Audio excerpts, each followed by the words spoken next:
Naomba msamaha. Umeshaumiza watu. Naomba msamaha kwa niaba yake. Ninaumia sana, naumia kwa kitendo alichomuumiza mzee wa. Nimeona nilikuwepo mkutanoni. Kwa sababu hali mbaya. Nilikuwepo mkutanoni. Hali ya usalama ya mkoa wa Tabora kwa ujumla wake ni shwari na wananchi wanaendelea na shughuli zao za kujiletea kimaendeleo. Jeshi la polisi kwa mkoa wa Tabora limeona picha mjengeo iliyosambazwa kwenye mitandao ya kijamii ambayo ilibeba kichwa cha habari: mkuu wa kituo cha polisi Tabora amuomba msamaha Heche baada ya vurugu.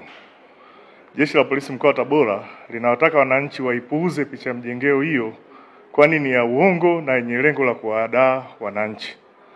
Jeshi la polisi mkoa wa Tabora halina mkuu wa kituo cha polisi Igunga wa aina hiyo, anaitwa Daudi Paulo Delimi ambaye ana umri wa miaka 49. Huyu ni mkazi wa Mbagala A wilaya Igunga.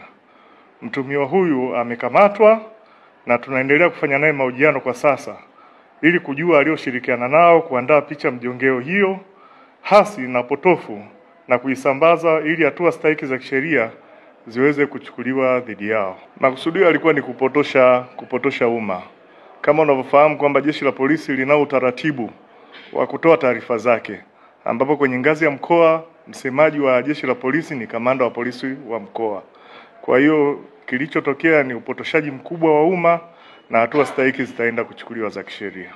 Mimi nikemee vikali watu ambao wanafanya udanganyifu huu kwa umma, na mtu huyu sio mtumishi wa jeshi la polisi ndani ya nchi yetu ya Tanzania, na hatua stahiki zinakwenda kuchukuliwa kwa maana kwamba amejifanya kuwa mtumishi wa jeshi la polisi.